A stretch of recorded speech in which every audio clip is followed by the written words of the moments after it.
واتقوا الله ويعلمكم الله. Assalamualaikum warahmatullahi wabarakatuh. Alhamdulillah rabbil alamin. Wabihi nasta'in ala umurid dunya wad din.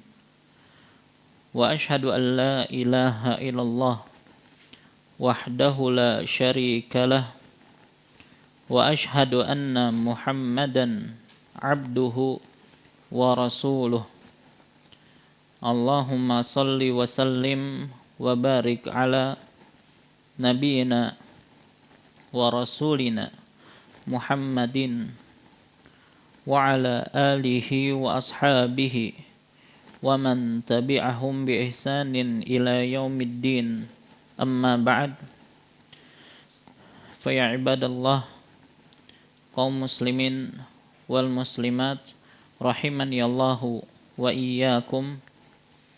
Alhamdulillah, segala puji bagi Allah Subhanahu wa ta'ala yang kembali memberikan kepada kita kesehatan, kekuatan, taufik dan hidayahnya sehingga kembali kita bisa berkumpul di majelis yang mulia ini dalam rangka menghadiri kajian rutin kita dengan kitab Bulughul Maram karya Al-Imam Ibnu Hajar Al-Asqalani rahimahullahu ta'ala.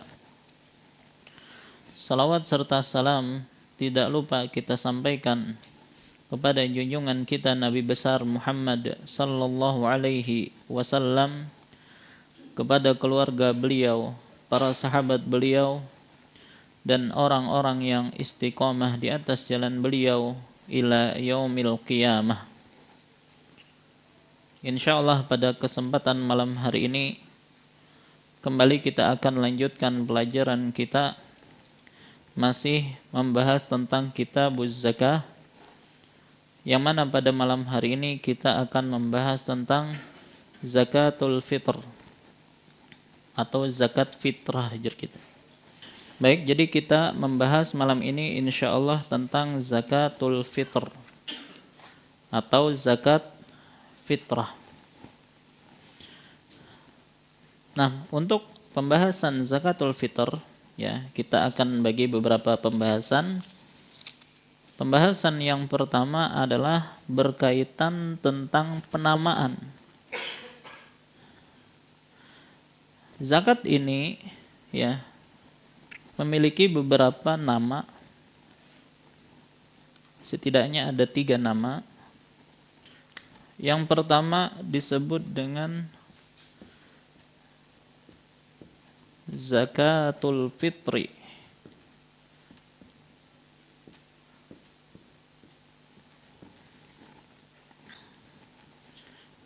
Baik. Yang kedua disebut juga dengan zakatul badan.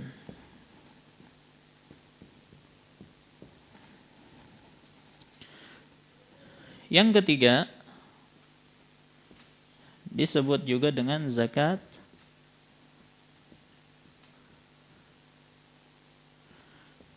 al-fitrah.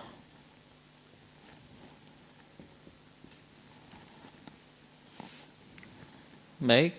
Dan yang masyhur di Indonesia penyebutan zakat ini adalah dengan sebutan zakatul fitrah. Ya, zakat fitrah kita. Tapi kalau kita lihat di buku-buku ulama ya, mereka lebih sering menyebutnya dengan zakatul fitr. Baik. Nah, akan kita bahas satu persatu makna dari 3 nama ini ya. Walaupun mengacu pada satu hal yang sama, yaitu zakat fitrah. Yang pertama zakatul fitr atau zakatul fitri. Maka zakat ini dinamakan demikian ditinjau dari sebab kewajibannya. Ulangi, kenapa dinamakan dengan zakatul fitr? Karena ditinjau dari sebab kewajibannya, yaitu ketika datangnya al-fitr. Fitr adalah berakhirnya puasa Ramadan, ya, dengan berbuka. Ya, kan fitr itu maksudnya berbuka. Artinya dengan berakhirnya puasa Ramadan. Maka ketika seseorang berbuka di akhir hari di bulan Ramadan, maka dia memiliki sebab wajib mengeluarkan zakat, yaitu zakatul fitr. Baik. Nah, jadi penamaan yang pertama ini ya ditinjau dari sebab kewajibannya, yaitu datangnya al-fitr, yaitu berakhirnya puasa Ramadan atau masuknya Idul Fitr. Makanya dalam hadis Nabi SAW dan mayoritas kitab fikih, ya, inilah yang sering digunakan zakatul fitr karena mengacu pada sebab kewajiban zakat ini. Adapun yang kedua, penamaan dengan zakatul badan. Ya. Itu ditinjau dari pihak yang dikenai kewajiban zakat. Nah, jadi penamaan yang kedua ini ditinjau dari pihak yang dikenai kewajiban zakat. Ya, badan itu ya badan individu. Berarti ditinjau dari pihak yang dikenai kewajiban, yaitu setiap individu muslim. Setiap badan, ya, yang itu merupakan seorang muslim. Nah, jadi ini yang kedua ditinjau dari pihak yang dikenakan kewajiban. Jadi berbeda dengan zakatul mal, dengan zakat harta, ya. Kalau zakatul mal itu terkait kepemilikan harta. Tetapi kalau zakatul fitr itu terkait dengan diri atau jiwa badan seseorang. Baik, nah ini adalah penamaan yang kedua, yaitu zakatul badan. Adapun yang ketiga, zakatul fitrah. Dan ini ya yang kita katakan lebih populer di Indonesia, penamaan zakat ini dengan zakatul fitrah. Maka memang terjadi perbedaan pendapat di kalangan para ulama, apakah memang zakat ini pas disebut dengan zakatul fitrah atau tidak. Tapi memang ada sebagian ulama yang menyebutkan zakat ini dengan sebutan zakatul fitrah. Di antaranya adalah Al-Imam An-Nawawi dalam kitab beliau Al-Minhaj. Ya. Maka sebagian ulama menyatakan kenapa zakat ini juga boleh dinamakan sebagai zakatul fitrah. Al-fitrah itu asal penciptaan manusia, ya, asal penciptaan manusia. Makanya Nabi SAW mengatakanlah bahwasanya seorang anak itu dilahirkan dalam keadaan fitrah. Ya, fitrah ini maksudnya adalah Islam, ya, mengenal tauhid. Artinya seorang anak itu dilahirkan dalam keadaan bertauhid. Nah, siapa yang memalingkan anak itu dari fitrahnya, dari tauhid tersebut, ya ayah ibunya. Fa abawahu yuhawwidanihi, menjadikannya Yahudi, au yunassiranihi, atau menjadikannya Nasrani, au yumajjisanihi, atau menjadikan dia Majusi. Maka fitrah di sini berarti asal penciptaan manusia yang mana mereka berada di atas tauhid. Baik, maka terus apa kaitannya dengan zakat? Ya, karena disebutkan ini penciptaan manusia, maka zakat ini terkait dengan adanya penciptaan manusia. Jadi sebenarnya kembali kepada makna yang kedua, yaitu zakatul badan. Ya. Jadi zakatul fitrah, zakatul khilqah, penciptaan manusia. Baik. Dan ada juga yang memaknai kenapa dinamakan zakatul fitrah, Karena kata mereka al-fitrah itu berarti suci ya, seperti kembali kepada manusia ketika diciptakan dalam keadaan suci. Maka ditinjau dari hikmah di sini kan, di antara hikmah disuruhnya dikeluarkan zakat ya untuk menyucikan diri ya, terutama bagi mereka yang berpuasa. Maka jadi ada yang menyatakan maksud dari zakatul fitrah ya itu ditinjau dari hikmahnya, hikmah disyariatkannya zakat ini yaitu untuk menyucikan orang yang berpuasa. Ada juga yang mengatakan demikian. Ya, ini cuma sekedar penamaan saja.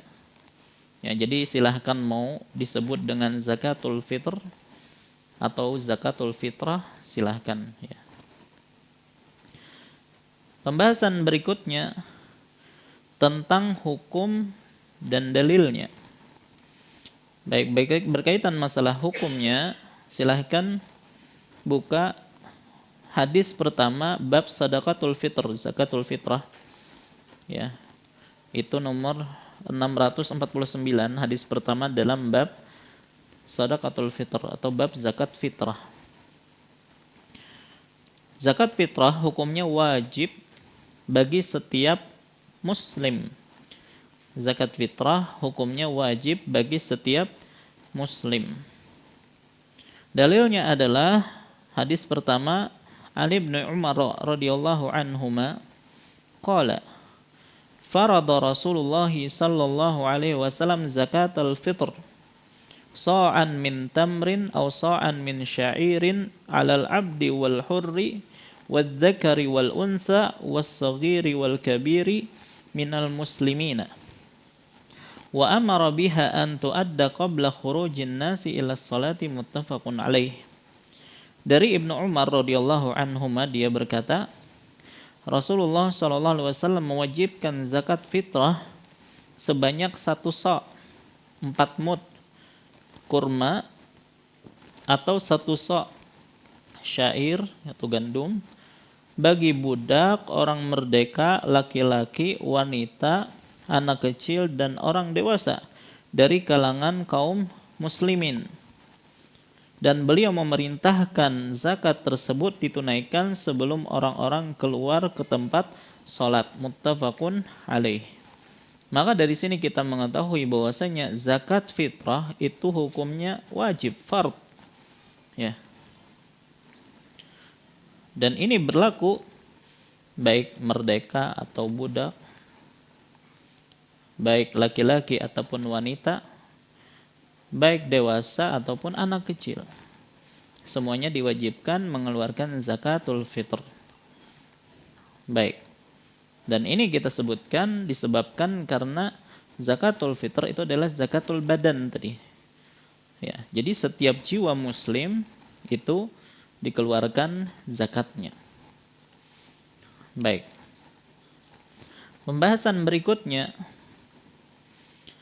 syarat-syarat dan orang yang wajib menunaikannya. Syarat-syarat dan orang yang wajib menunaikannya.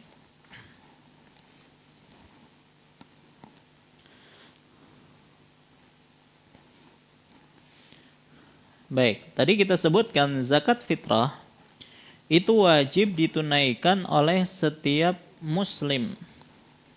Baik orang dewasa maupun anak kecil, laki-laki maupun perempuan, orang merdeka maupun hamba sahaya.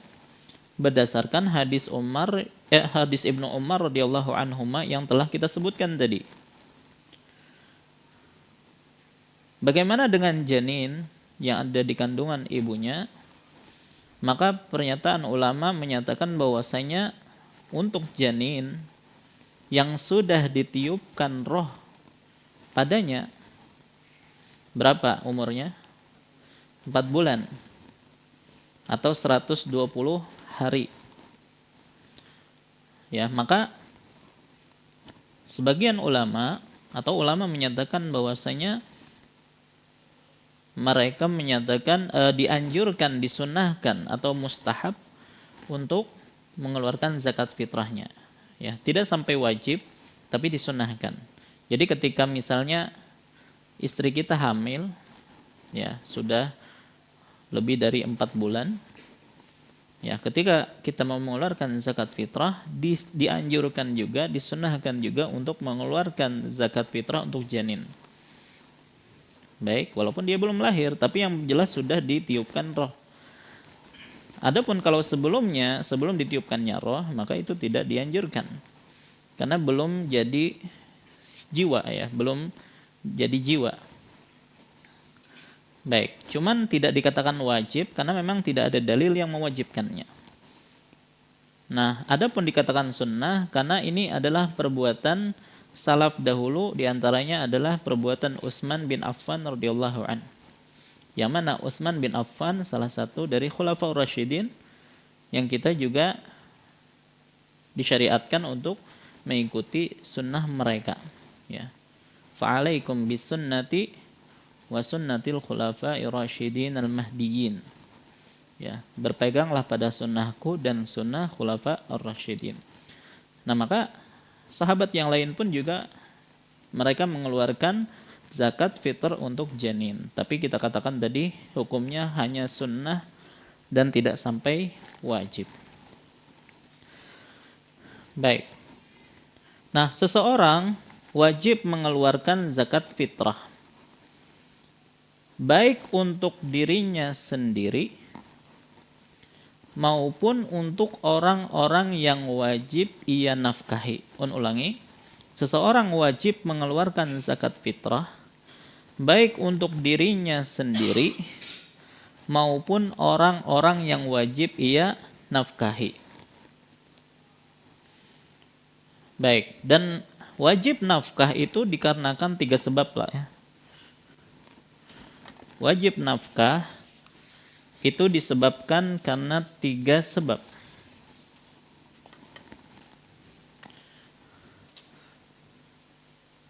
Atau gini ya, sebab wajib nafkah.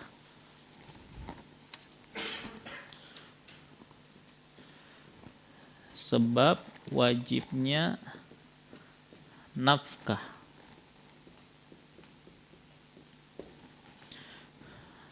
Yang pertama, pernikahan.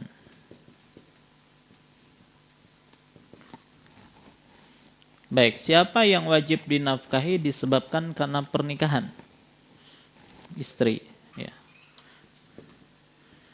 Istri, baik satu atau lebih. Maka ini wajib dinafkahi. Maka ketika dikatakan wajib dinafkahi, wajib dikeluarkan zakat fitri untuk dia.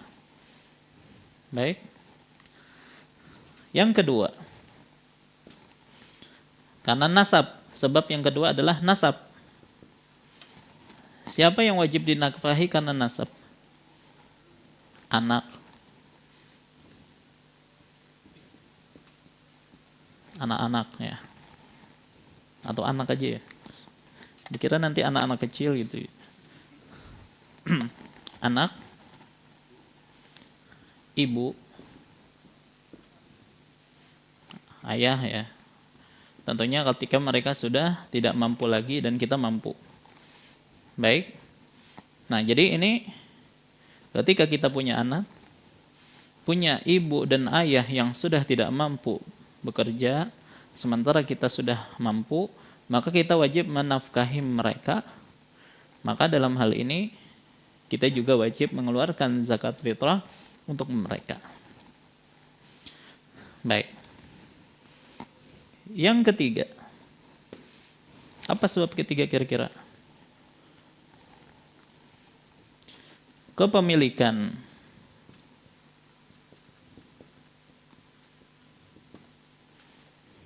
Apa maksud kepemilikan di sini? Budak, ya, perbudakan, ya. Kita memiliki budak, maka yang diwajibkan yaitu budak laki-laki atau perempuan. Baik, nah inilah 3 sebab wajibnya nafkah. Maka kita katakan zakatul fitr wajib, ya, bagi diri kita sendiri begitu juga bagi orang-orang yang wajib kita nafkahi. Dan sebab wajibnya nafkah itu ada 3: pernikahan, itu mencakup istri dan seterusnya, nasab, anak, ibu dan ayah, dan kepemilikan, yaitu budak laki-laki atau perempuan. Maka semua ini wajib untuk dinafkahi, otomatis wajib dikeluarkan zakat untuk mereka.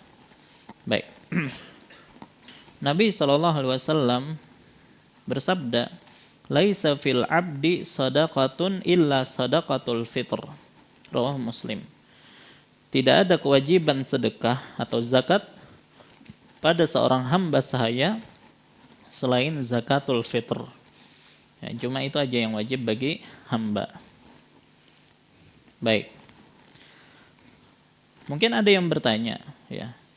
Ketika misalnya nih ada seorang suami istri yang mana mungkin suaminya miskin, gitu ya. Istrinya kaya. Kan tadi yang wajib ngeluarin adalah suaminya. Lantas kalau istri sendiri ngeluarin untuk dia, apakah itu sudah mencukupi? Atau yang mengeluarkan itu harus suami? Ya, jawabannya itu sudah mencukupi, tidak masalah. Ya, kalau istri yang justru mengeluarkan zakatnya untuk dia sendiri, itu sudah mencukupi dan sudah melepaskan kewajiban. Baik, tidak mesti harus suami yang mengeluarkan. Ya, baik. Nah, kemudian kalau misalnya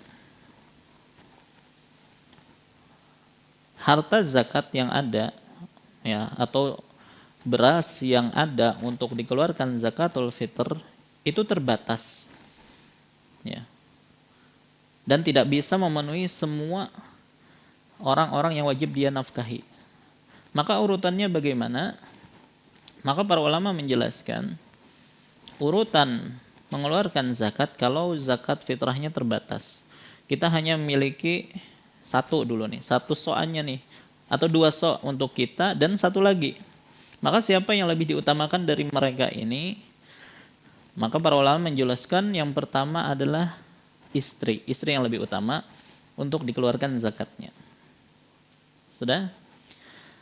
Taruhlah ada 3, ya, untuk kita, untuk istri ada. Yang ketiga ini siapa?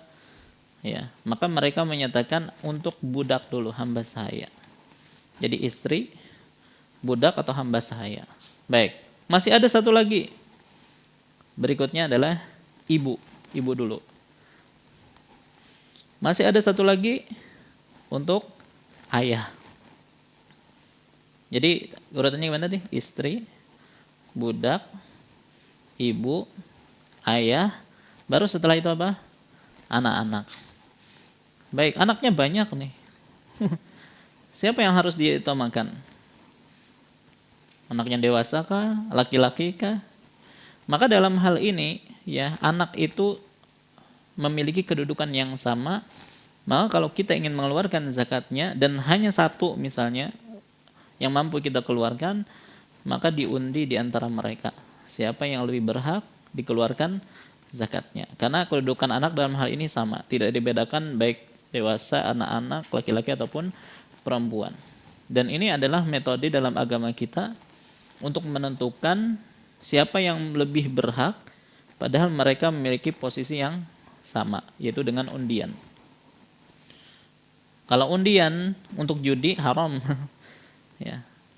Tapi kalau undian menentukan hak di antara orang-orang yang memiliki hak yang sama, maka itu disyariatkan. Dan banyak contohnya di sini. Ketika Nabi Yunus alaihi salam, ya, yang berdakwah di kampung beliau, Nainawa kalau tidak salah ya. Kemudian orang-orang di kampung tersebut tidak mau menerima dakwahnya Nabi Yunus. Maka Nabi Yunus pun kabur meninggalkan mereka. Dan ini tentunya kesalahan bagi Nabi Yunus. Ya, harusnya dia minta izin kepada Allah untuk meninggalkan kaumnya. Tapi disebutkan Nabi Yunus akhirnya kabur dan menaiki kapal yang sudah kepenuhan muatannya. Ya, sementara kalau tidak dikurangi muatan bisa tenggelam. Tapi mereka bingung nih siapa yang harus diceburkan. Akhirnya apa? Mereka pun ngundi. Baik. Ternyata yang keluar adalah namanya Yunus, ya, Yunus bin Matta. Bahkan disebutkan sampai 3 kali namanya itu keluar terus. Ya, mereka merasa nggak enak. Jadi penumpang kapal waktu itu kenal dengan Yunus, orang yang soleh.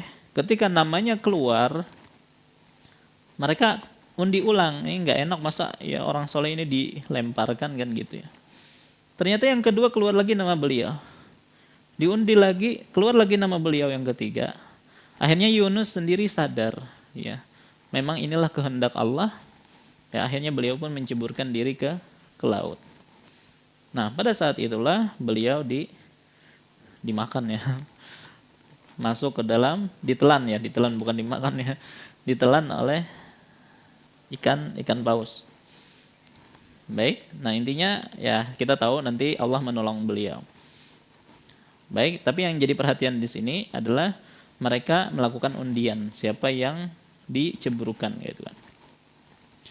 Kemudian ketika orang-orang berselisih tentang siapa yang berhak mengkafil, mengasuh Maryam.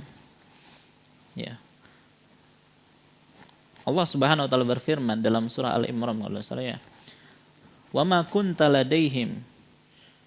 Ya, dan engkau tidak ada waktu mereka mengundi pena-pena mereka, siapa yang lebih berhak untuk mengkafil, mengasuh Maryam. Ya, maka mereka pun mengundi, akhirnya keluarlah nama Zakaria. Zakaria lah yang mengkafil atau mengasuh Maryam. Artinya ada juga undian di sini.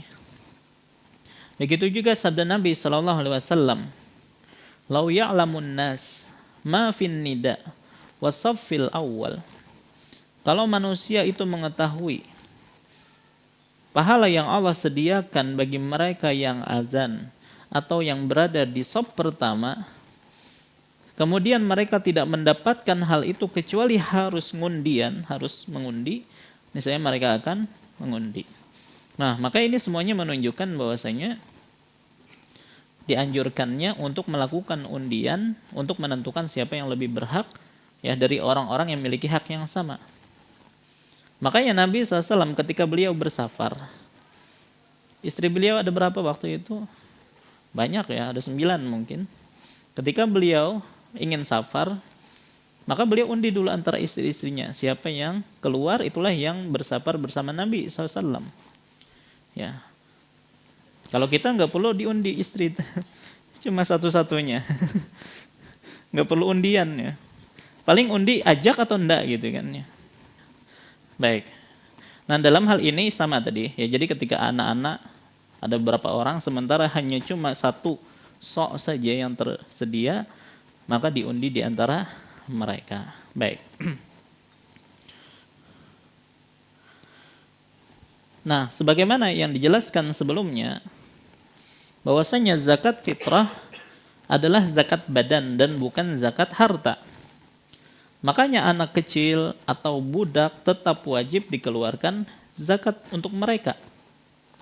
Walaupun anak kecil nggak punya harta, apalagi budak nggak punya harta, ya. Maka zakat fitr itu wajib kepada setiap muslim, terlepas dia memiliki harta 1 nisab ataukah tidak. Ya. Makanya orang miskin wajib enggak mengeluarkan zakat? Wajib, ya, selama dia memiliki makanan untuk malam Id dan hari Id. Ya, sisanya itu wajib untuk dizakatkan atau dikeluarkan zakatnya. Ya. Baik, makanya zakat fitrah ditunaikan di mana badan kita itu berada. Ya, saat malam Idul Fitri itu kita berada di mana, maka disitulah kita mengeluarkan zakatnya. Kecuali apabila tidak memungkinkan, ya, misalnya kita lagi di Eropa, nggak ada muslimnya di situ. Sementara memberikan zakat kan kepada muslim, nggak boleh kepada orang kafir. Maka boleh, udah minta nitip atau mewakilkan orang yang ada di kampungnya untuk dikeluarkan zakatnya di kampungnya. Ya, atau lagi di lautan. Baik, nggak ada yang bisa dikasih zakat di situ. Ya, mau udah dia telepon, orang yang ada di kampungnya mewakilkan untuk dikeluarkan zakatnya. Nah, cuman hukum asal mengeluarkan zakat fitrah itu di mana kita berada. Makanya disebut zakatul badan. Jadi orang yang wajib bayar zakat fitrah standarnya berbeda dengan orang yang wajib bayar zakat mal. Kalau zakat mal standarnya harus memiliki harta 1 nisab. Tapi kalau zakat fitrah standarnya itu memiliki kelebihan makanan untuk dirinya dan orang yang wajib dia nafkahi, ya, serta kebutuhan dasarnya pada hari raya, ya, dan pada malam hari raya dan juga hari raya itu sendiri. Baik, biasanya kalau untuk makan sehari semalaman itu berapa kilo beras yang diperlukan? 1 kilo cukup lah. Kelebihan malah. Ya, setengah kilo gimana? Ya mungkin ada segitulah, ya. Artinya ketika seseorang punya beras yang itu cukup untuk makan dia malam hari raya dan siang hari raya dan punya lebihan, ya, maka dia wajib mengeluarkan zakat fitrah. Misal di rumah itu ada 3 orang, suami, istri, anak 1.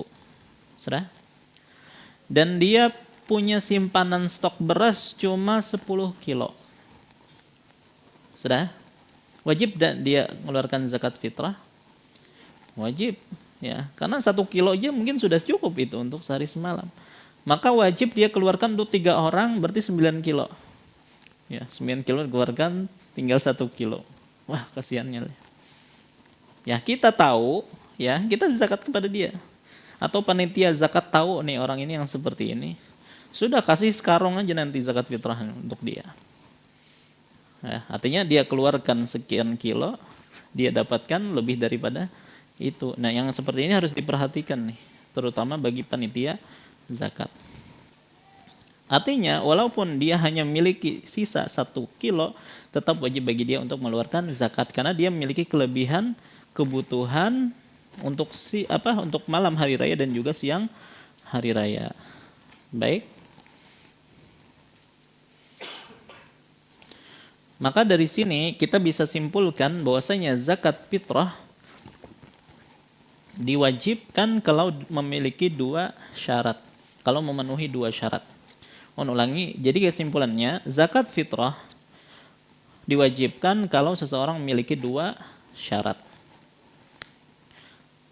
Syarat yang pertama, Islam, Muslim. Berarti ketika dikatakan Muslim, orang yang tidak Muslim, bukan Muslim, tidak wajib zakat. Ya, ada orang kafir, itu tidak wajib zakat bagi dia. Ya, karena zakat ikan tujuannya membersihkan, ya. Dan orang kafir nggak bisa dibersihkan dengan kekafirannya, harus masuk Islam. Oleh karena itu, kalau ada seorang Muslim, istrinya Nasrani, ya, tidak wajib dikeluarkan zakat untuk istrinya.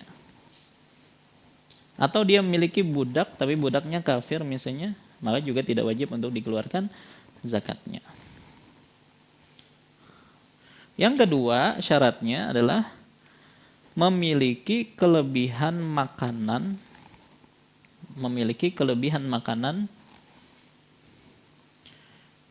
dari kebutuhan pokok dirinya, ya. Kelebihan makanan dari kebutuhan pokok dirinya dan orang yang dia nafkahi. Artinya perlu dia hanya segini, sisanya itu kalau ada sisa maka wajib dikeluarkan zakatnya. Ya, tentunya maksudnya makanan kebutuhan pokok dirinya di hari raya atau malam hari raya, sehari itu aja.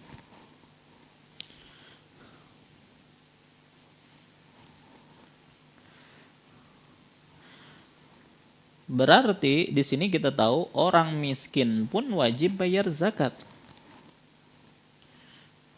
Ya, orang miskin pun wajib bayar zakat.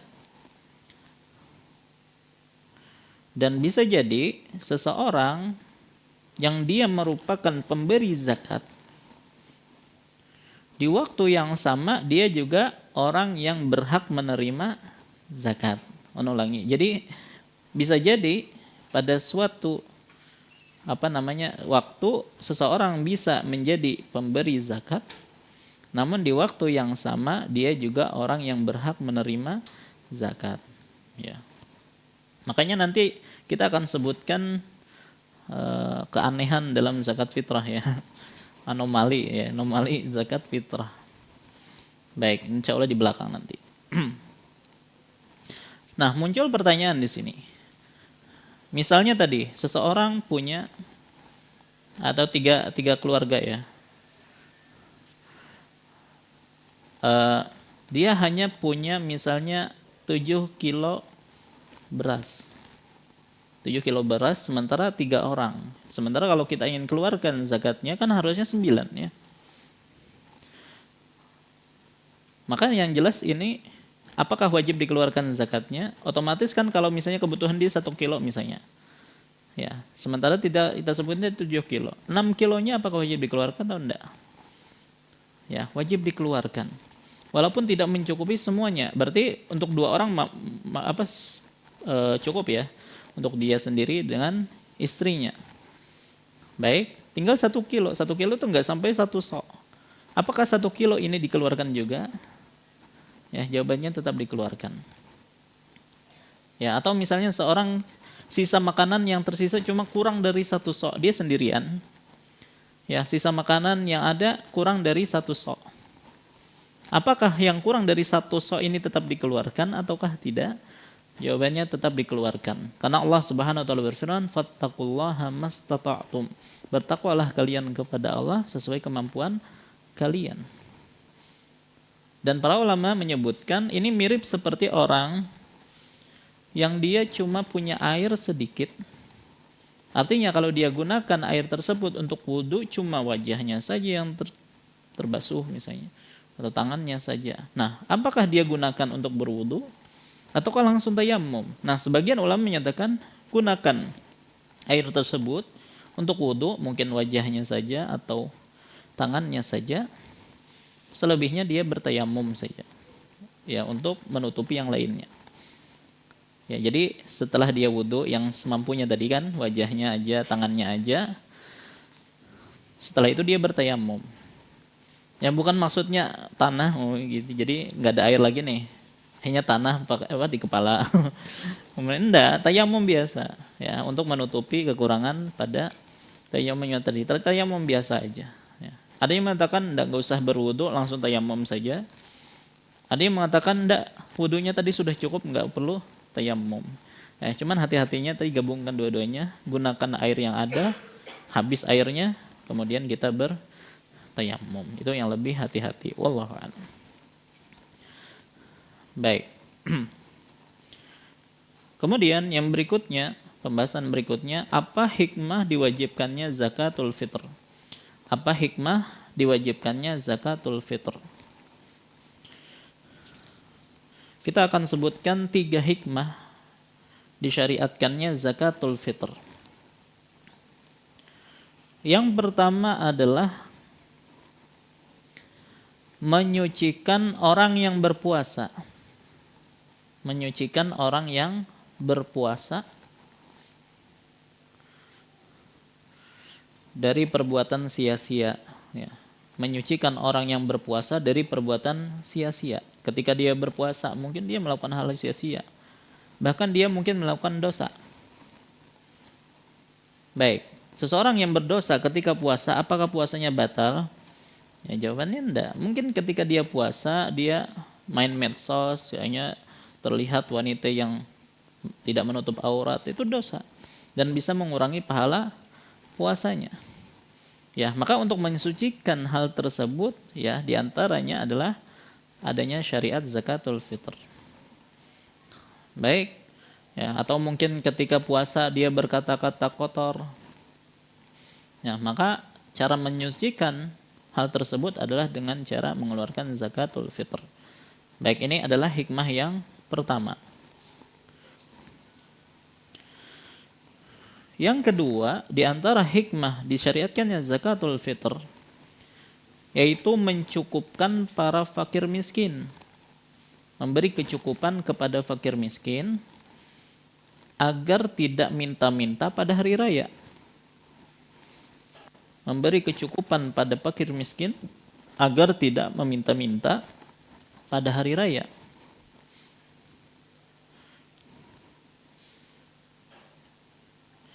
Baik, serta menghadirkan kebahagiaan. Ya kan hari raya itu kan hari kebahagiaan, hari kesenangan. Jangan sampai kita bersenang-senang gitu kan. Sementara tetangga kita untuk makan saja mereka susah.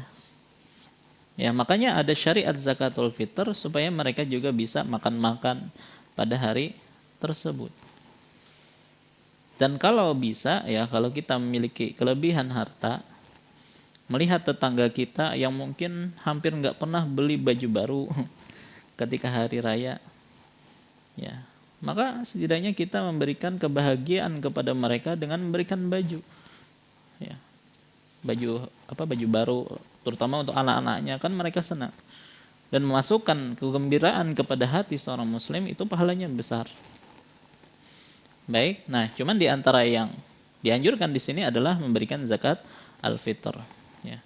Jangan sampai kita makan ketupat, lontong dan seterusnya, sementara tetangga kita kelaparan dan seterusnya. Nah, jadi ini adalah hikmah yang kedua disyariatkannya zakatul fitr.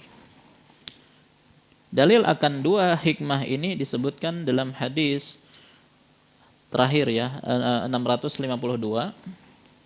Wa Ibnu Abbas radhiyallahu anhuma qala farada Rasulullah sallallahu alaihi wasallam zakatal fitr tuhratan lis-shaimi minal lagwi war rafath wa tu'matan lil masakin. Rasulullah SAW mewajibkan zakat fitrah sebagai pembersih bagi orang yang berpuasa dari perkataan yang tidak berguna dan kotor, dan sebagai pemberian makanan bagi orang-orang miskin. Nah, ini dua ini. Baik. Begitu juga hadis 650. Wali ibn Adi wa Daruqutni bisnadin dhaif ughnuhum anit tawafi fi hadzal yaum. Cukupilah mereka pada hari ini agar tidak berkeliling minta-minta. Ya, hadisnya dhaif, cuman maknanya itu sahih. Artinya jangan sampai pada hari raya mereka minta-minta karena tidak memiliki makanan dan seterusnya. Maka ini adalah hikmah yang kedua. Adapun hikmah yang ketiga, sebagai bentuk syukur atas nikmat Allah Subhanahu wa taala, sebagai bentuk syukur atas nikmat Allah Subhanahu wa taala kepada seorang hamba ya, yang telah menunaikan puasa atau sholat malam di bulan Ramadan ya. Jadi yang ketiga, sebagai wujud syukur atas nikmat Allah kepada seorang hamba karena telah menyempurnakan ibadah puasa dan juga sholat malam di bulan Ramadan dan berbagai amal soleh lainnya. Baik, nah inilah 3 hikmah disyariatkannya zakatul fitr. Baik, insya Allah setelah sholat kita akan lanjutkan pada pembahasan-pembahasan berikutnya. Wallahu ta'ala alam wa sallallahu ala nabiyina Muhammad wa alihi washabihi wasallam. Assalamualaikum warahmatullahi wabarakatuh. Assalamualaikum warahmatullahi wabarakatuh. Alhamdulillahi wahdah wassalatu wassalamu ala man la nabiyya ba'dah nabiyina wa rasulina Muhammad ibn Abdullah wa ala alihi wa ashabihi wa man walah, amma ba'd. Fa insyaallah kita lanjutkan kembali pembahasan kita setelah kita menyebutkan tentang hikmah disyariatkan zakatul fitr. Pembahasan berikutnya adalah ukuran atau kadar yang wajib ditunaikan dan jenis bahan yang dikeluarkan. Maka kadar wajib untuk zakat fitr adalah 1 sa'. kadar wajib untuk zakat fitrah adalah 1 sa' dari makanan pokok yang umumnya dikonsumsi oleh penduduk negeri tersebut. Jadi ulangi, kadar wajib untuk zakat fitr adalah 1 sa' dari makanan pokok yang umum dikonsumsi oleh penduduk setempat. Baik berupa gandum, ya, di zaman dulu kan memang gandum, atau syair, ini jenis gandum juga, kurma, kismis, akid. Akid itu semacam keju gitu ya. Kalau sekarang ya kita beras. Kalau makanan pokoknya jagung, maka jagung yang dikeluarkan. Ya, atau makanan pokok lainnya. Ya, intinya yang dikeluarkan adalah makanan pokok. Baik. Hal ini berdasarkan ketetapan Nabi SAW dalam hadis-hadis yang sahih. Di antaranya adalah hadis Ibnu Umar yang sebelumnya. Begitu juga hadis nomor 651 wa an Abi Sa'id Al-Khudri radhiyallahu an, beliau mengatakan, kunna nu'tiha fi zamanin Nabi sallallahu alaihi wasallam sa'an min ta'am aw sa'an min tamr aw sa'an min sya'ir aw sa'an min zabib, muttafaqun alaih. Wa fi riwayah aw sa'an min aqid. Qala Abu Sa'id, amma ana fala azalu ukhrijuhu kama kuntu ukhrijuhu fi zamani Rasulillah sallallahu alaihi wasallam wa li Abi Dawud la ukhriju abadan illa sa'an. Dari Abu Sa'id Al-Khudri, dia berkata, pada zaman Nabi SAW kami selalu mengeluarkan zakat fitrah 1 sa' makanan, ya, atau 1 sa' kurma, atau 1 sa' syair atau gandum, atau 1 sa' anggur kering, karena itulah bahan pokok atau makanan pokok pada zaman tersebut. Sedangkan dalam suatu riwayat disebutkan atau 1 sa' susu kering. Ya, kalau sekarang mungkin sudah bukan lagi makanan pokok, ya, seperti itu. Intinya kalau dahulu di zaman Nabi itu makanan pokok, tapi dengan berjalannya waktu sudah bukan lagi makanan pokok, maka sudah lagi tidak dikeluarkan zakat berupa makanan tersebut. Karena para ulama menyebutkan illah, Nabi menyebutkan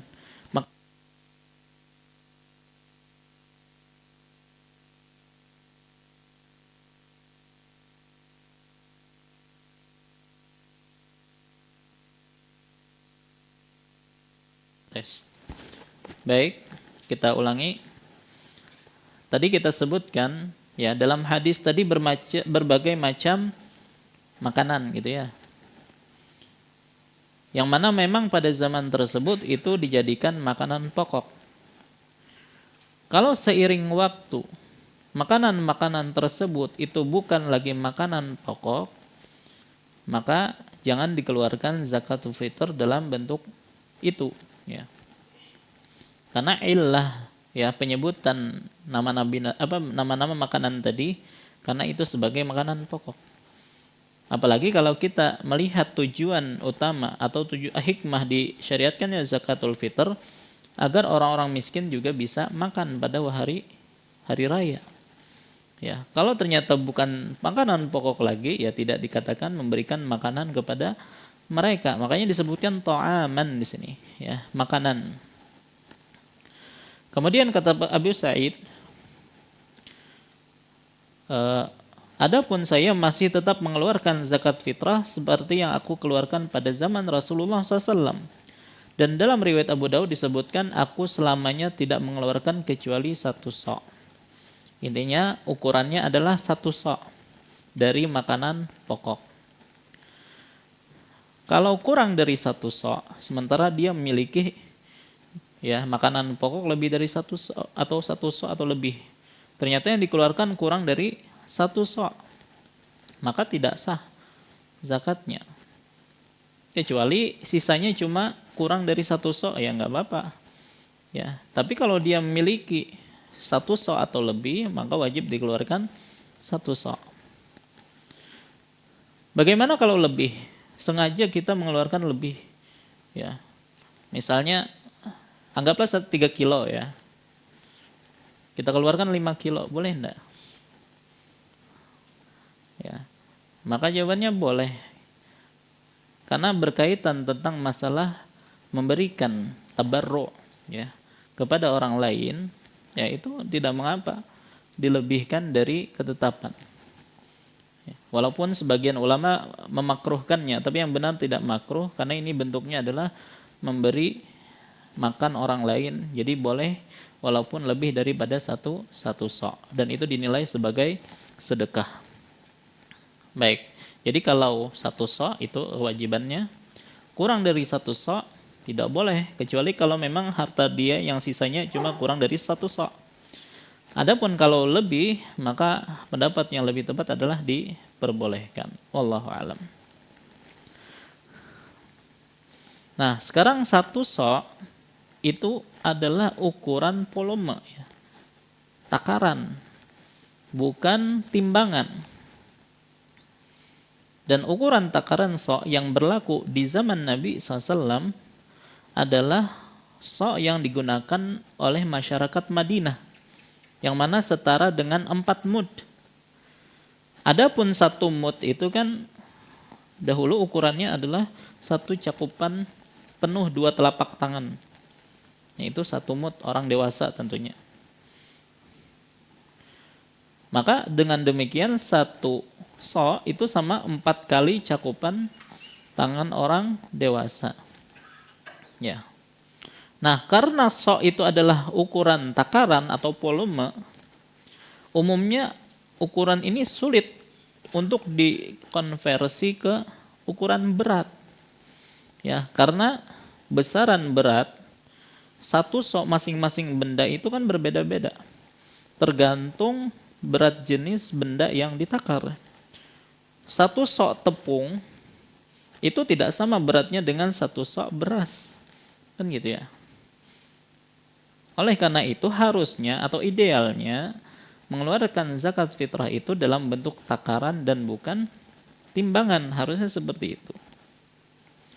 Nah, cuman ya karena mungkin di zaman sekarang agak susah menggunakan timbangan, menggunakan volume, ya apalagi adanya kebingungan di masyarakat berkaitan masalah ini, akhirnya lembaga-lembaga Islam itu berijtihad untuk mengkonversikan ukuran sok yang itu merupakan volume menjadi ukuran berat, ya, jadi kiloan. Dan mereka pun berbeda pendapat tentang ukuran pastinya, ya, antara 2,5 kg sampai 3 kg. Baik.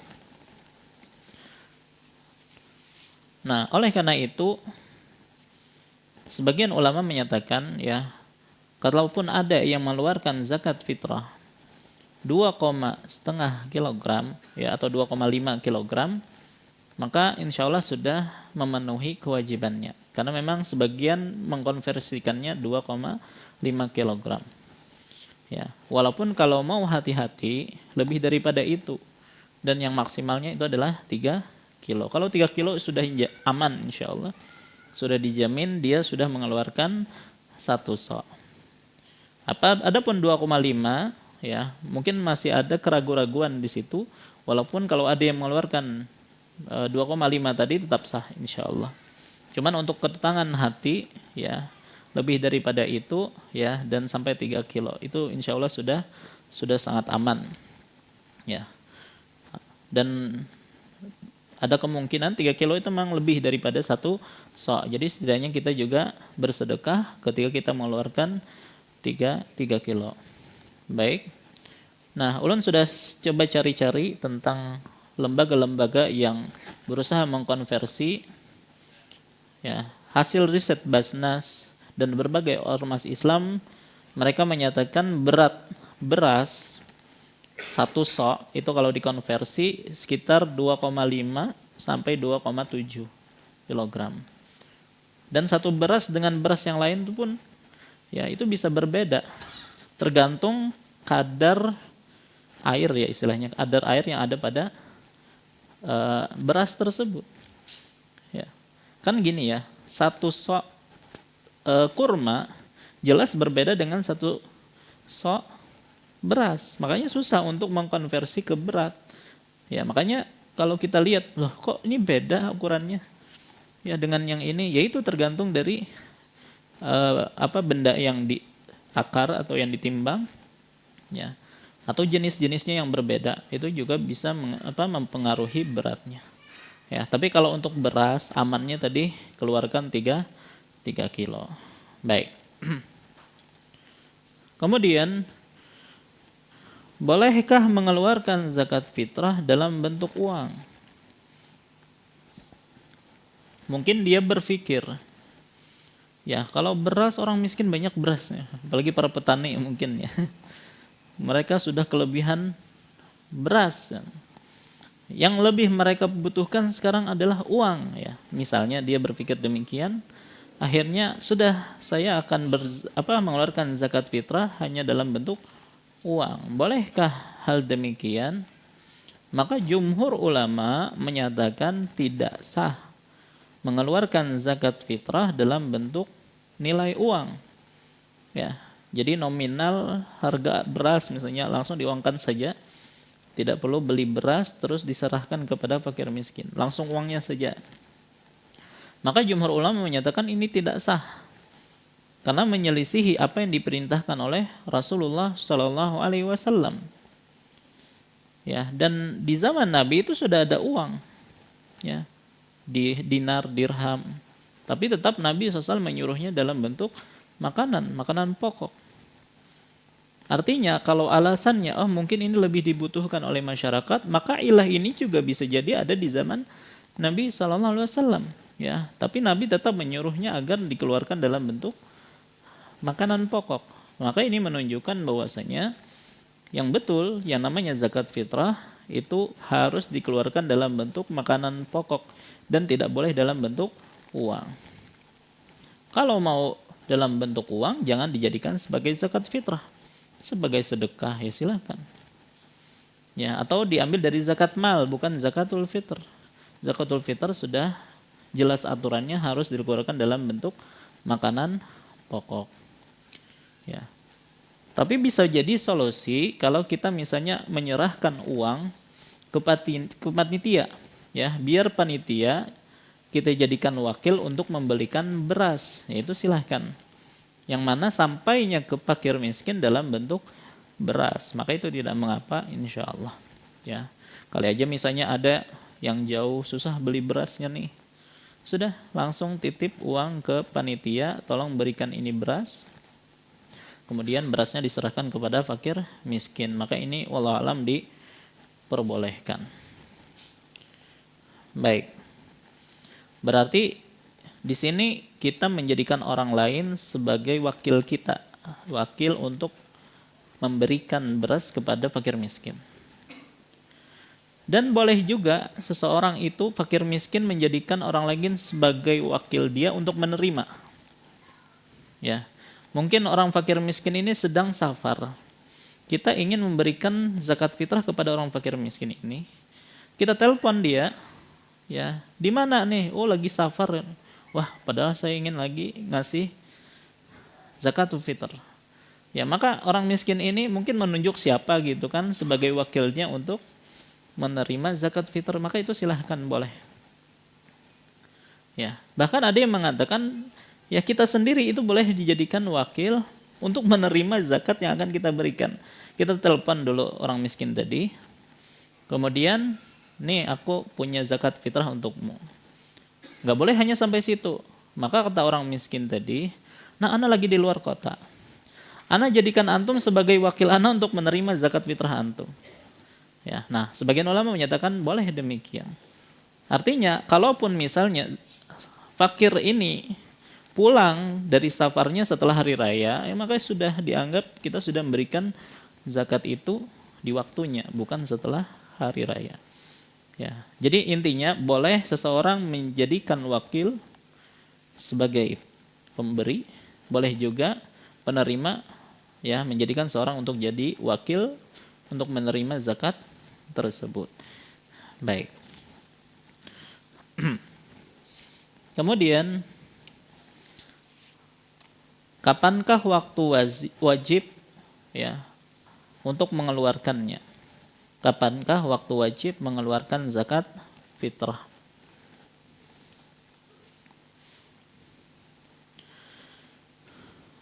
Baik. Zakat fitrah mulai diwajibkan bersamaan dengan tenggelamnya matahari pada akhir Ramadan. Ulangi. Zakat fitrah mulai diwajibkan bersamaan dengan tenggelamnya matahari pada akhir bulan Ramadan. Baik, misalnya 30 Ramadan. Baik, kita masih puasa. Ketika kita memasuki waktu maghrib, waktunya kita berbuka, maka wajib kita bayar zakat. Artinya wajib sudah kita untuk bayar zakat. Karena itulah sebabnya, sebab kita diwajibkan untuk bayar zakat. Ya, makanya tadi kita sebutkan zakatul fitr disebut dengan nama tersebut disebabkan karena berbuka di bulan Ramadan atau di akhir bulan Ramadan. Oleh karena itu, setiap muslim yang memenuhi persyaratan waktu tenggelamnya matahari, maka wajib dikeluarkan zakatnya. Ulangi. Yang memenuhi persyaratan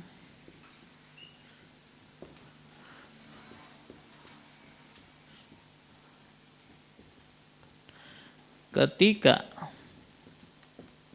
tenggelamnya matahari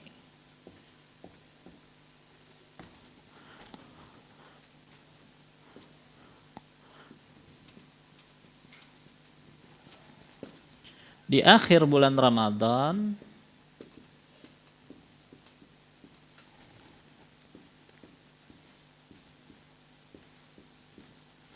maka wajib zakat. Wajib zakat.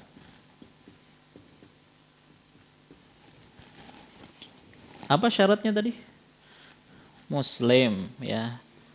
Muslim. 2, punya kelebihan makanan, ya. Makanan untuk dia dan keluarganya pada hari raya, ya. Baik, ini 2 syarat yang kita sebutkan. Sebenarnya ada satu syarat yang bisa dipahami dari sini sebenarnya. Ya, syarat itu hidup. Hidup di dunia, ya.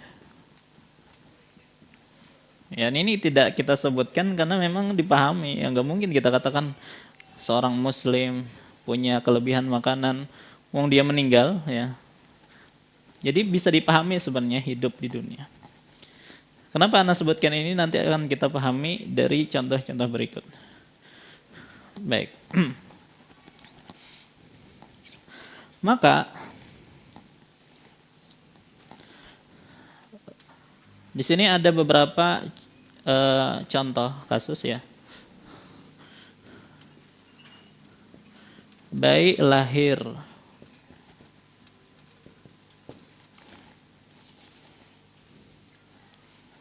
kemudian orang masuk Islam,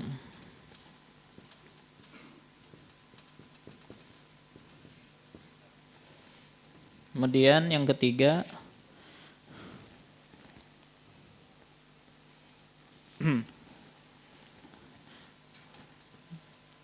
mempunyai budak,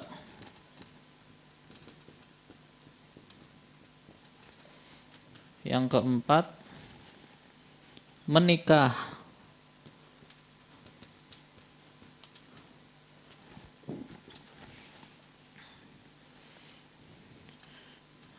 asalnya miskin, punya makanan, punya kelebihan makanan.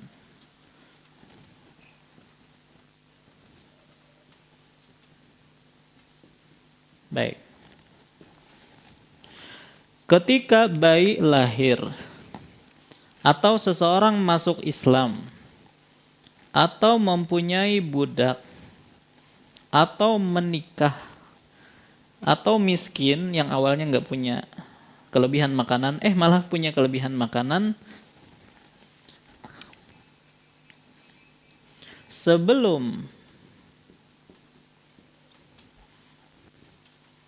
matahari terbenam.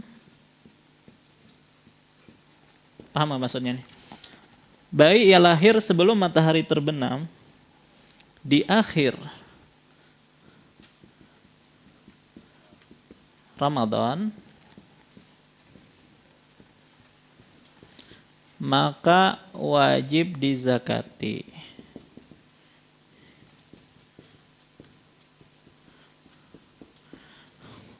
Adapun setelah matahari terbenam,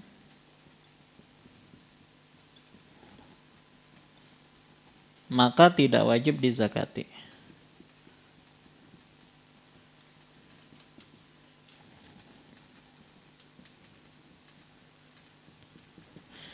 Baik, maksudnya begini.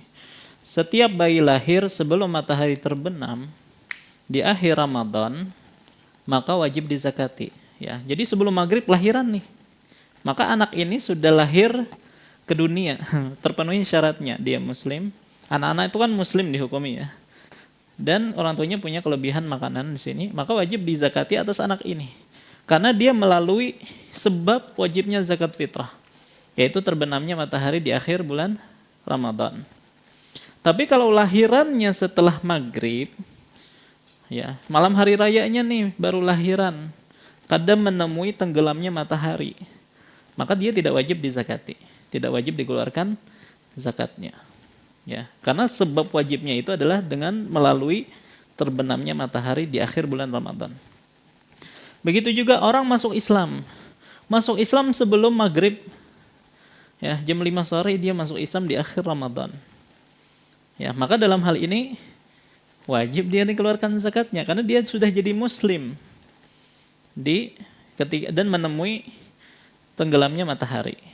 Sudah? Seorang mempunyai budak. Ya, dia memiliki budaknya kapan?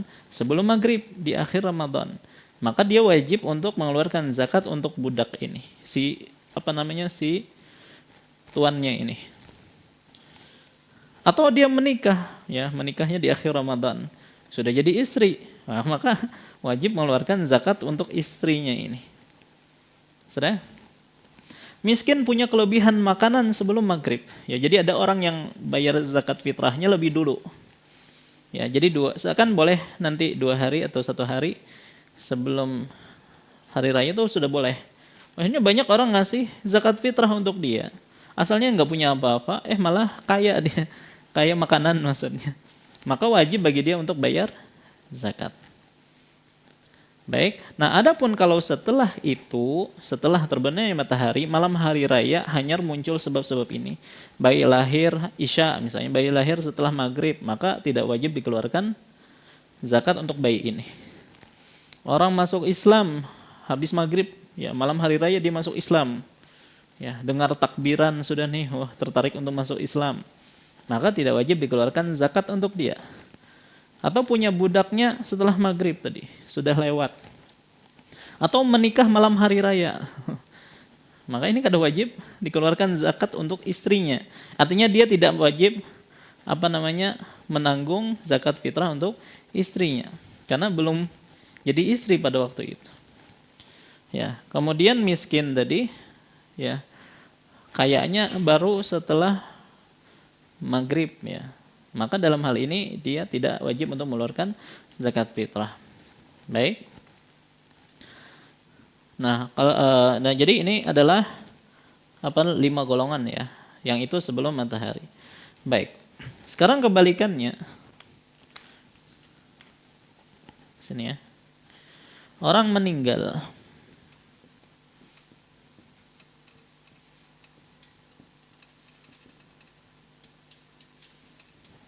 Ya, jadi selama Ramadan dia sakit. Meninggal sebelum maghrib. Ya. Orang meninggal sebelum tenggelam matahari,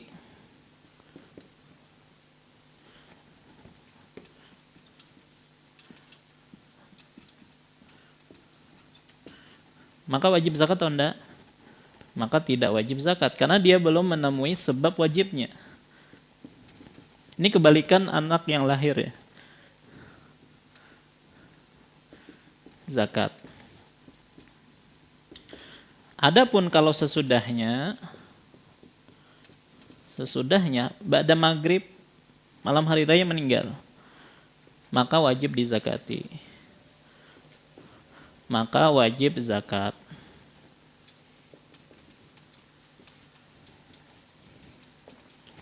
Baik. Dan mungkin ini sama orang yang murtad.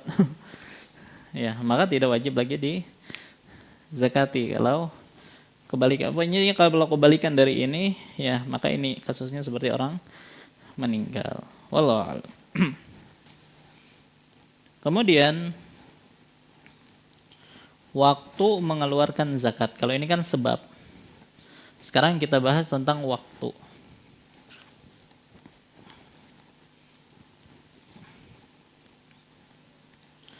Untuk waktu mengeluarkan zakat itu terbagi menjadi dua. Ya, waktu mengeluarkan zakat ada dua. Ada waktu utama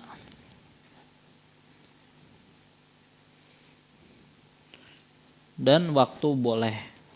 Ada waktu utama dan waktu boleh. Kalau waktu utama itu kapan? Sejak terbitnya fajar di hari raya. Ya. Terbitnya fajar waktu subuh, ya, sampai didirikannya sholat id. Maka itu waktu yang utama. Makanya Nabi SAW mengatakan, wa amara biha an tu'adda qabla khurujin nasi ila shalah.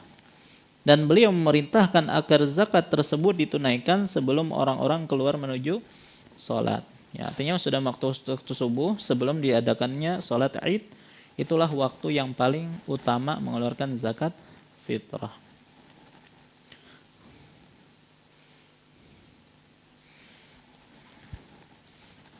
Baik, makanya para ulama menyebutkan dianjurkan untuk menunda pelaksanaan sholat id agar diakhirkan. Tujuannya apa? Supaya orang sempat untuk mengeluarkan zakat. Ya. Berbeda dengan sholat idul adha, yang banyak mereka menyuruh agar dipercepat karena setelahnya banyak kerjaan, menyembelih dan seterusnya. Nah, tapi kalau untuk idul fitri dianjurkan diakhirkan untuk memberikan kesempatan orang-orang bayar zakat. Baik. Adapun waktu boleh, ya maka 1 atau 2 hari sebelum hari raya itu sudah boleh. Ya. Walaupun artinya secara sebab belum ada nih. Kan sebabnya tadi tenggelamnya matahari di akhir bulan Ramadan. Nih sudah tanggal 28 atau 29 sudah mengeluarkan zakatnya dan ini dibolehkan sebagai rukhsah, keringanan, karena mungkin memberatkan kalau harus mengeluarkan di hari raya, ya. Maka dibolehkan sehari 2 hari sebelum hari raya. Bolehkah mengeluarkan ya sebulan sebelumnya? Jadi awal Ramadan sudah dikeluarkan zakat fitrah, ya, atau seminggu sebelum itu. Memang ada khilaf di kalangan para ulama berkaitan masalah ini, cuman untuk hati-hati dihindari. Ya, bahkan ada yang mengatakan tidak sah, harus dikeluarkan maksimal itu 2 hari sebelum hari raya. Itu paling cepat mengeluarkan zakatnya. Ya. Artinya jangan sampai, wah ini kan ada aja yang mengatakan boleh, ya kita kan mengambil kehati-hatian di sini. Baik, apalagi hikmah dari disuruhnya atau diperintahkannya zakat fitrah agar memberikan makanan kan, agar mereka bisa makan di hari raya.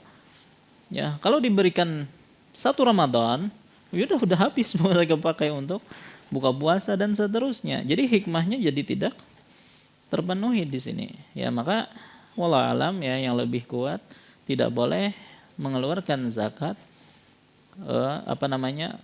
lebih dahulu melebihi 2 hari ya. Artinya 3 hari sebelumnya pun jangan. Ya, maksimal itu paling cepat adalah 2 hari sebelum hari raya. Wallahu a'lam. Kemudian, nah adapun kalau setelahnya, setelah Id, setelah sholat Id, maka itu tidak sah lagi sebagai zakatul fitr. Ya, maka hanya dianggap sebagai sedekah. Makanya Nabi SAW mengatakan dalam hadis 652, "Faman addaha qabla shalah fahiya zakah maqbulah." Barang siapa yang menunaikannya sebelum salat, ya, maka itu adalah zakat yang diterima. Wa man addaha ba'da shalah fahiya shadaqah minas shadaqat. Dan barang siapa yang menunaikannya setelah salat, maka itu merupakan salah satu sedekah biasa saja, bukan zakat. Baik, artinya dia berdosa, ya. Dan itu dianggap sebagai qada saja, bukan ada, ya. Nah, kecuali kalau dia punya uzur. Misal, dia mewakilkan kepada seseorang, nih, tolong bayarkan zakatku atau keluarkan zakatku. Jadi mewakilkan seorang, malah wakilnya ini lupa. Ya, atau tidak amanah wakilnya ini, akhirnya tidak dibayarkan zakatnya sampai keluar waktunya. Maka dalam hal ini dia mendapatkan uzur, ya, dan dia mengeluarkan zakat setelah itu. Baik, kalau ada uzur seperti ini, maka sah tetap zakatnya. Dan ini mirip seperti orang yang punya uzur akhirnya tidak salat, seperti lupa, ketiduran. Nabi SAW mengatakan, "Man nama anis salat au nasiyaha falyu'addiha idza dzakaraha." Barang siapa yang ketiduran atau lupa untuk salat, maka salatlah ketika dia ingat. Artinya ketika sudah hilang uzurnya. Maka begitu juga yang seperti ini. Orang yang punya uzur akhirnya tidak mengeluarkan zakat pada waktunya, maka dikeluarkan setelah lapang, ya, sudah bisa menunaikan zakat tersebut. Baik. Yang berikutnya, yang terakhir mungkin, ya. Golongan penerima zakat. Para ulama berbeda pendapat mengenai golongan yang berhak menerima zakat fitrah. Menjadi 2 pendapat. Pendapat yang pertama, golongan penerimanya itu adalah 8 golongan yang kita sebutkan dalam zakat mal. Jadi mustahik untuk zakat fitrah menurut pendapat pertama ini sama seperti mustahik zakat mal. Baik. Adapun pendapat yang kedua, zakat fitrah hanya disalurkan kepada fakir miskin saja, orang-orang yang membutuhkan. Dan ini adalah mazhab Malikiyah, dan inilah pendapat yang dipilih oleh Syekhul Islam Ibnu Taimiyah. Dan wallahu alam lebih condong pada pendapat ini yang menyatakan bahwasanya zakatul fitrah hanya diberikan kepada fakir dan miskin. Baik. Makanya dalam hadis yang pertama rasanya disebutkan di antara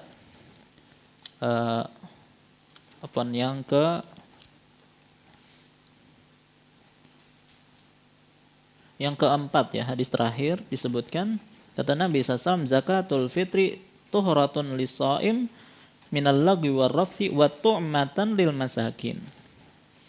Tujuan dari diwajibkannya zakat fitrah adalah sebagai pembersih bagi orang yang berpuasa dan memberi makan orang-orang miskin. Itu tujuannya. Jadi wallahu alam, berdasarkan hadis ini menunjukkan bahwasanya zakat fitrah hanya diberikan kepada fakir dan miskin, ya. Walaupun di sini ada khilaf, ya, tapi wallahu alam ini yang lebih kuat. Baik. Kemudian ada beberapa catatan berkaitan masalah ini. diperbolehkan bagi sekelompok orang jamaah untuk menyerahkan zakat fitrah kepada satu orang saja. Jadi ada orang yang sangat miskin. Sudah orang-orang pun pada menyerahkan zakatnya kepada dia saja. Sampai banyak dia memiliki zakat fitrah, itu dibolehkan. Sekeluargaan, misalnya kita berlima di rumah. Sudah semuanya kita kasih kepada satu orang, itu boleh. Nggak mesti harus dibagikan ke 5 orang. Baik. Dan boleh juga kita nih satu zakat fitrah dibagikan ke beberapa orang miskin, sekilo. Itu boleh. Baik, jadi boleh jamaah untuk satu atau satu untuk jamaah fakir miskin, itu boleh dalam pembagian zakat fitrah. Baik, seorang miskin yang mungkin diberi zakat fitrah dari orang lain, ya, dia boleh menjadikan zakat ini sebagai zakat atas dirinya, jadi diberikan kepada orang lain. Jadi zakatnya berasnya itu beras zakat yang dia terima, kemudian dia zakatkan atas namanya dirinya sendiri, itu diperbolehkan. Ya, tapi pastikan ini benar-benar 1 sa'. Ya, kali aja misalnya tadi yang kiloan tadi, dia cuma dapat 1 kilo, nggak boleh, harus ditambah lagi supaya 3 kilo diberikan kepada fakir miskin yang lain. Baik, dibolehkan 2 orang miskin saling bertukar zakat fitrah selama tidak ada kesepakatan sebelumnya. Ya, misalnya si A, B ini sama-sama fakir. A memberikan zakat kepada B. Ternyata B juga ngasih zakat fitrah kepada A. Tukeran beras doang. Selama tidak ada kesepakatan di situ. Bahkan para ulama menyebutkan, ya, beras yang sama A ngasih ke B sebagai zakat.